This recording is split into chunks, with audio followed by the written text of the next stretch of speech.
Halo, assalamualaikum. Bintang kelas hadir lagi. Di video kali ini saya akan membahas buku matematika kelas 8 semester 2. Yang akan saya bahas di video ini ada di halaman 214 soal nomor 9. Disimak ya Dek ya. Kita mulai. Bismillahirrahmanirrahim. Nomor 9. Perhatikan gambar prisma segi 5 di samping. Tentukan A. Ada berapa banyak rusuknya? B. Ada berapa banyak bidang sisinya? C. Ada berapa banyak titik sudutnya? D. Hubungkan titik sudut A dengan titik sudut D. Apakah termasuk diagonal bidang? Coba jelaskan. E. Hubungkan titik sudut A dengan titik sudut H. Apakah termasuk diagonal ruang? Coba jelaskan. F. Hubungkan titik-titik A, C, H, dan F. Apakah termasuk bidang diagonal? Coba jelaskan. Oke, untuk menjawabnya kita perhatikan prisma segi limanya di sini ya. Nah, ini prisma segi limanya. Prisma segi lima itu dia memiliki alas berbentuk segi 5 dan memiliki tutup ya. Ini bagian atasnya Kak Sari bilangnya tutup ya, juga berbentuk segi 5. Kemudian ada sisi-sisi tegaknya atau bidang-bidang tegaknya gini, masing-masing berbentuk persegi panjang. Ya Dek ya. Nah sekarang untuk menjawab yang A, ada berapa banyak rusuknya? Rusuk itu yang mana? Rusuk itu semua garis-garis yang ada pada prisma segi 5 ini. Garisnya yang mana aja? Biar kita nggak salah hitung, cara ngitung garisnya gini deh. Mulai dari bagian alas dulu. Bagian alas garisnya itu ada 5. Ini garis AB, BC, CD, DE, dan EA. Ya, jelas ya, ini ada 5 garis. 1, 2, 3, 4, 5. Ini yang bagian alas aja. Sudah ada 5 garis, berarti rusuknya ada 5 ya. Nah, bagian atasnya atau tutupnya ini juga pasti ada 5. Lihat di sini. FG, GH, HI, IJ, dan JF. Tuh, ada 5 garis ya. Berarti rusuknya juga ada 5. Bagian bawah ada 5, bagian atas ada 5. Berarti sudah berapa tuh? 10. Nah, sekarang untuk yang rusuk tegak, yang ini nih. AF ya, BG, CH, DI, dan EJ. Ada berapa, Dek? Ada 5 juga ya. 1, 2, 3, 4, 5. Jadi bagian bawah ada 5 rusuknya, bagian atas atau tutupnya ini juga ada 5 rusuknya, dan bagian yang tegak-tegaknya ini juga ada 5 rusuknya. Sehingga total semua rusuk pada prisma segi 5 ini ada berapa? Ada 15. Oke, kayak gitu ya. Paham ya? Selain tahu jawabannya juga harus paham. Rusuk itu adalah garis-garisnya. Oke deh ya. Oke. Nah, sekarang untuk menjawab soal yang B. Ada berapa banyak bidang sisinya? Nah, kalau bidang sisi itu berarti permukaannya. Permukaan itu kalau Kak Sari bilang kayak tembok-temboknya deh ya. Tembok dan alas dan ini bagian atapnya. Nah, kalau kita bayangkan ini sebagai rumah ya, rumahnya orang suku apa gitu ya, yang bentuknya prisma segi 5. Ini kita lihat banyak bidang sisinya itu yang pertama bagian lantainya. Ini sudah ada 1. Kemudian bagian atapnya berarti sudah ada 2.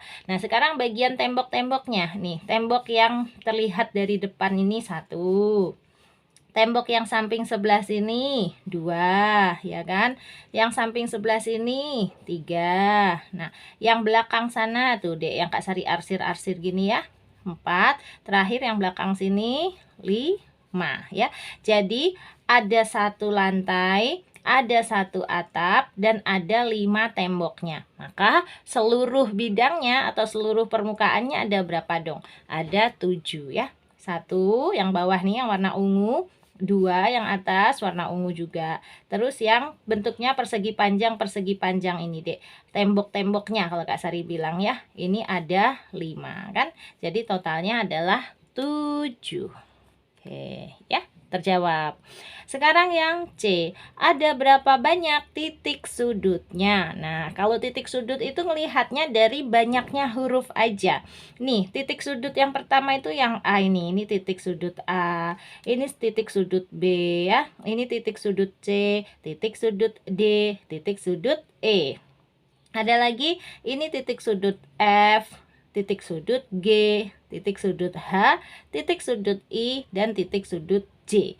Nah, kita hitung atau ngitung hurufnya juga nggak apa-apa. Ada berapa? 1, 2, 3, 4, 5, 6, 7, 8, 9, 10. Jadi banyak titik sudutnya ada 10. Oke, sip.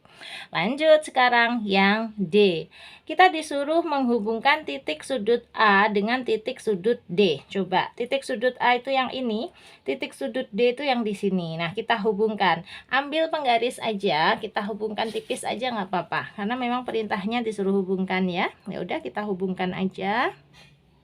Titik sudut A dengan titik sudut D. Dah, gitu tuh jadinya. Jadi ya, kemudian dijawab, apakah termasuk diagonal bidang? Coba jelaskan. Nah, apakah titik sudut A kalau dihubungkan dengan titik sudut D ini menjadi garis AD ini ya? Apakah merupakan diagonal bidang? Nah, untuk menjawab apakah garis AD ini diagonal bidang atau bukan, Kak Sari tunjukin pengertian diagonal bidang. Oke, ini dia pengertiannya. Ini dek, ku bacakan ya. Diagonal bidang yaitu garis yang menghubungkan dua titik sudut yang saling berhadapan dalam satu bidang. Kuulang, jadi diagonal bidang itu berbentuk apa? Berbentuk garis. Garis yang bagaimana? Garis yang menghubungkan dua titik sudut yang saling berhadapan dalam satu bidang. Oke. Sesuai pengertian diagonal bidang tadi, ternyata ini garis AD ini memenuhi ya. Makanya garis AD ini merupakan diagonal bidang. Coba Kak Sari jelaskan sedikit. Nah, ini kan garis AD adalah garis yang menghubungkan dua titik sudut. Ini titik sudut A dan titik sudut D ya. Berarti kan dua titik sudut yang saling berhadapan ya dong, berhadapan ya. Ini di depannya D, D di depannya A ya. Ini hadap-hadapan. Dan dalam satu bidang. Dalam satu bidang itu bidang ini, bidang bagian bawah ini, bidang alasnya ini. Nah, jadi kalau diagonal bidang itu memang harus berada pada satu bidang. Nah, jadi jelas ya, ketika titik sudut A dihubungkan dengan titik sudut D, maka termasuk diagonal bidang. Gitu. Bagaimana cara menjawabnya? Untuk pertanyaan yang D ini, kutuliskan ya, kayak gini jawabnya. Ini deh versi jawabannya Kak Sari untuk menjawab soal yang D. Kubacakan ya untuk yang D. Titik sudut A dihubungkan dengan titik sudut D menjadi diagonal bidang. Nah, ini penekanannya dulu ya, harus kita jawab menjadi diagonal bidang. Karena tadi kan pertanyaannya kan apakah termasuk diagonal bidang? Nah, berarti kita sudah jawab ya, iya termasuk diagonal bidang. Karena itu harus dijawab duluan. Nah, kemudian penjelasannya berikutnya, karena sesuai dengan ciri-ciri diagonal bidang antara lain. Nah, ini kita jawab sesuai dengan situasi titik sudut A dan titik sudut D ya.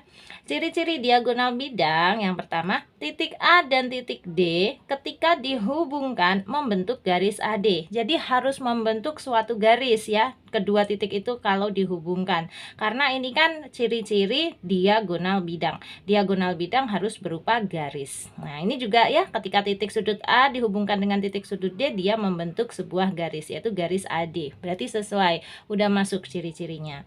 Dan yang kedua, titik sudut A dan titik sudut D saling berhadapan dan berada pada satu bidang, yaitu bidang A, B, C, D, E. Nah, ini tadi sudah Kak Sari jelaskan ya. Titik sudut A dan titik sudut D memang harus saling berhadapan. Kalau dia diagonal bidang, itu kedua titiknya memang harus saling berhadapan. Kalau yang nggak berhadapan itu yang gimana? Misalnya yang A dengan yang B, ini nggak berhadapan. Ini namanya bersisian ya. A dengan A dengan E ini juga nggak berhadapan, ini namanya bersisian. Tapi kalau yang A dengan C ini berhadapan deh ya, jelas ya. A dengan D ini juga jelas berhadapan. Nah, dan harus berada pada satu bidang. Bidangnya yaitu bidang A, B, C, D, E. Oke, karena memenuhi dua ciri-ciri ini ya, maka jelas jawaban kita betul ya, bahwa kalau titik sudut A dihubungkan dengan titik sudut D akan menjadi diagonal bidang. Gitu maksudnya. Paham ya? Nah, untuk menjawab soal D ini, kamu boleh pakai redaksimu sendiri loh ya. Pakai kalimatmu sendiri boleh. Terserah. Kalau suka yang ringkas ya, simple dalam satu kalimat pendek saja boleh, asalkan terjawab ya, soalnya terjawab untuk yang D ini. Nah, kenapa Kak Sari jawabnya panjang begini? Karena sambil ngejelasin kan ya, sambil ngejelasin ada poin-poinnya juga kayak gitu. Tapi menurut Kak Sari, kalau kalian jawab versi samaan dengan Kak Sari ini juga boleh kok. Guru kalian tahu kok maksudnya diagonal bidang itu kayak gimana. Ya deh ya. Sip. Nah, sekarang nggak lama-lama lagi kita lanjut ke pertanyaan yang berikutnya, yang E. Yang E perintahnya hubungkan titik sudut A dengan titik sudut H. Apakah termasuk diagonal ruang? Coba jelaskan. Oke, sekarang kita hubungkan titik sudut A dengan titik sudut H. Titik sudut A yang ini tadi, titik sudut H yang mana? Cari yang hurufnya H yang di sini ya. Nah, kita hubungkan ya dari A sampai ke H. Pakai penggaris lagi. Ini dia. Nah, sekarang A kita hubungkan dengan H. Oke, kurang lebihnya kayak gitu. Nah, apakah garis yang terbentuk yaitu garis AH ini merupakan atau termasuk diagonal ruang? Coba jelaskan, gitu maksudnya ya, pertanyaan yang E. Nah, untuk menjawab apakah ini membentuk diagonal ruang, berarti kita harus tahu dulu pengertian diagonal ruang itu apa. Nah, ini Kak Sari sudah catatkan juga. Ini dia deh, aku bacakan ya. Diagonal ruang adalah garis yang menghubungkan dua titik sudut yang saling berhadapan tak sebidang. Nah, jadi diagonal ruang ini juga harus merupakan sebuah garis menghubungkan dua titik sudut, tetapi titik sudutnya itu tidak pada bidang yang sama.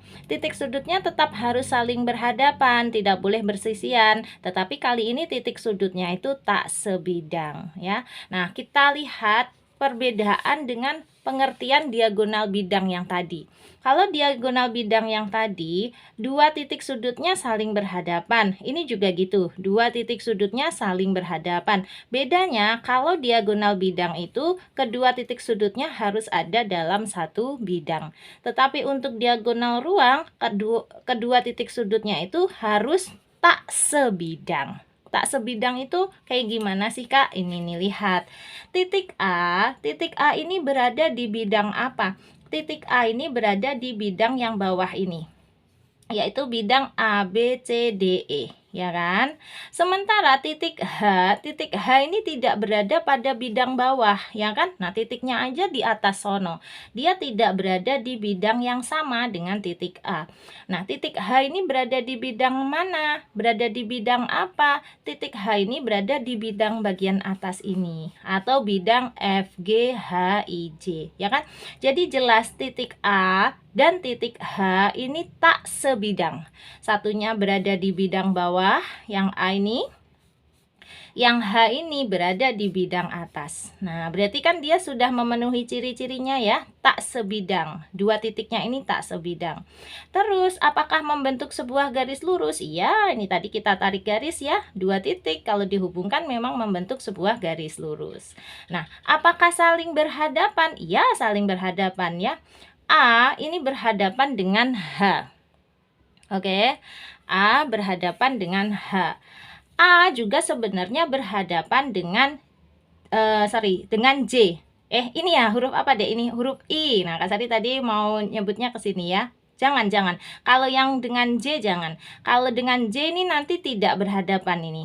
Nah, hati-hati. Berhadapan itu harus yang nyebrang. Nah, A dengan H, satu lagi A dengan I. Ini kalau contoh yang berhadapan. Nah ya, jadi A dengan H karena jelas-jelas berhadapan atau nyebrang, yang satunya di pojok sebelah bawah tapi kiri, yang satunya di pojok sebelah atas tapi kanan, jadi kan kayak nyebrang, masuk dari ruangannya gitu ya, kebayang ya dek ya.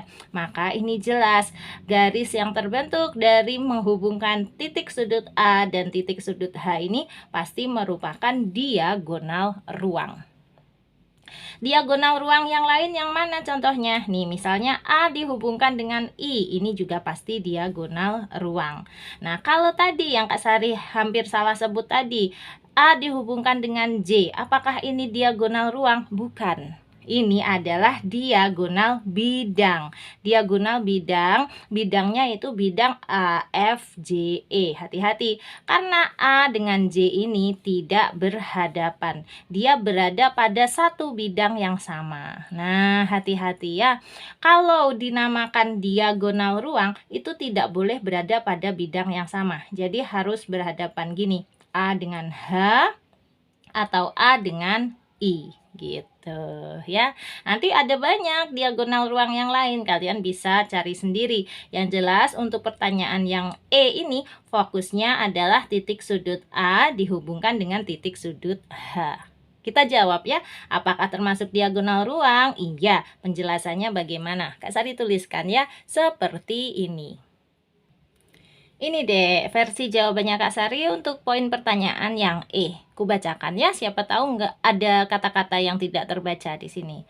Untuk yang E, titik sudut A dihubungkan dengan titik sudut H menjadi diagonal ruang. Alasannya ini, karena apabila kedua titik sudut tersebut dihubungkan, akan terbentuk sebuah garis yang menghubungkan dua titik sudut yang saling berhadapan tak sebidang. Tuh, ini versi jawaban yang dalam bentuk kalimat, jadi nggak ada poin-poinnya. Boleh juga jawab seperti ini ya. Kalau yang D tadi kan Kak Sari bikin kayak poin-poin gitu ya. Nah, kali ini untuk yang E Kak Sari bikin dalam bentuk kalimat panjang seperti ini. Sama aja kok intinya. Intinya harus tahu apa itu pengertian diagonal ruang tadi. Ya jelas ya Dek ya. Oke, sip. Nah, sekarang kita lanjut ke pertanyaan F. Oke, untuk yang F, hubungkan titik-titik A, C, H, dan F. Apakah termasuk bidang diagonal? Coba jelaskan. Baik, kita lihat titik A, C, H, dan F, kemudian kita hubungkan. Ini titik A, di sini titik C, yang ini titik H, yang ini titik F ya. Gunakan penggaris, kemudian kita hubungkan. A ke C dulu. Ini deh, A ke C. Oke. C ke H, kalau C ke H sih sudah ada garisnya ya, gitu aja. Kemudian H ke F. Terakhir F ke A, seret gitu. Udah, ini jadi yang terbentuk nih kalau Kak Sari arsir ya. Nah, sebelah sini. Oke, ini bidangnya A, C, H, F. Sudah ya, sudah kita hubungkan keempat titiknya.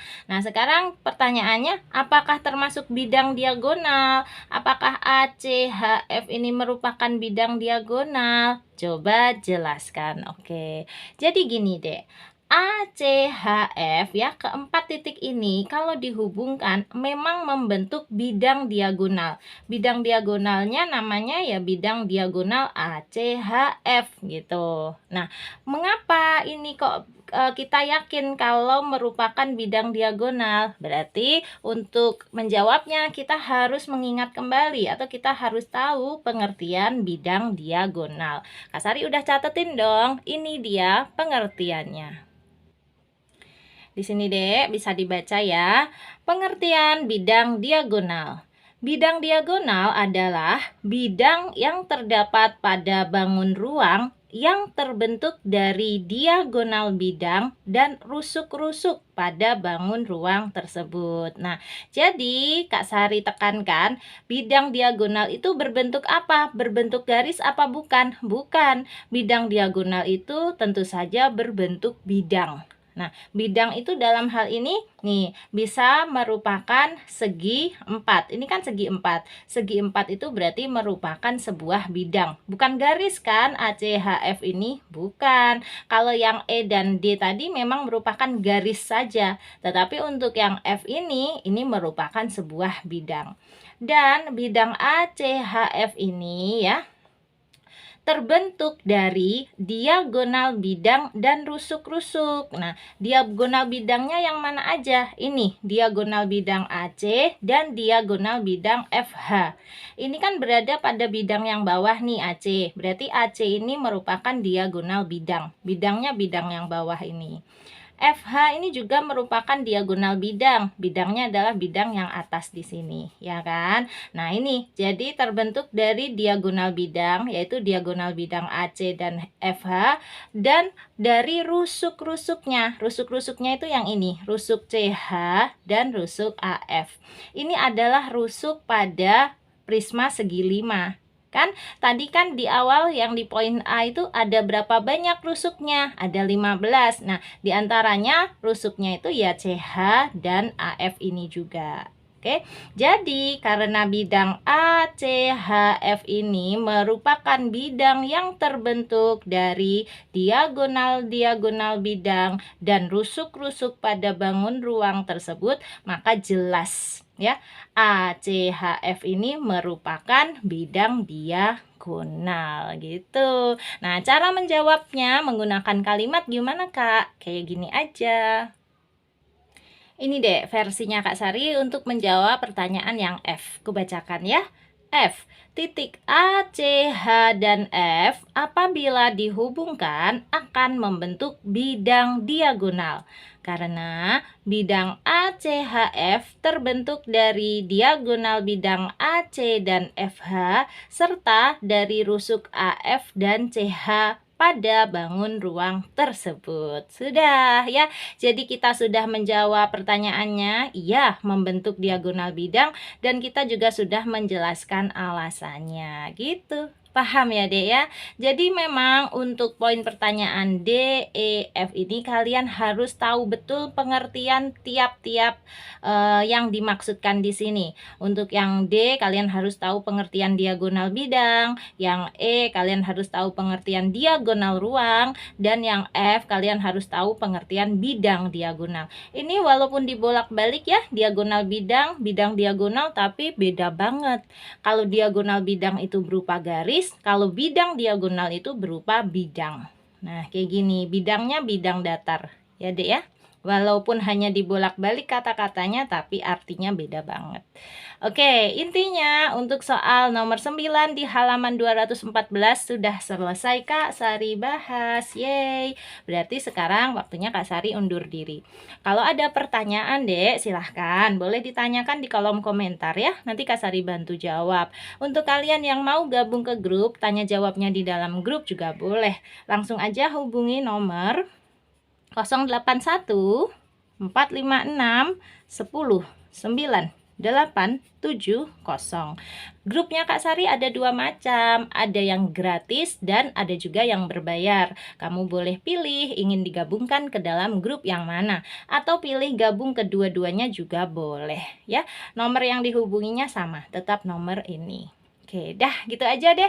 Sekarang Kak Sari pamit dulu ya. Kalau kamu suka dengan video ini, silahkan like, komen, dan share ke teman-temanmu. Dan kalau kamu belum subscribe channel ini, boleh subscribe. Terima kasih banyak. Assalamualaikum warahmatullahi wabarakatuh.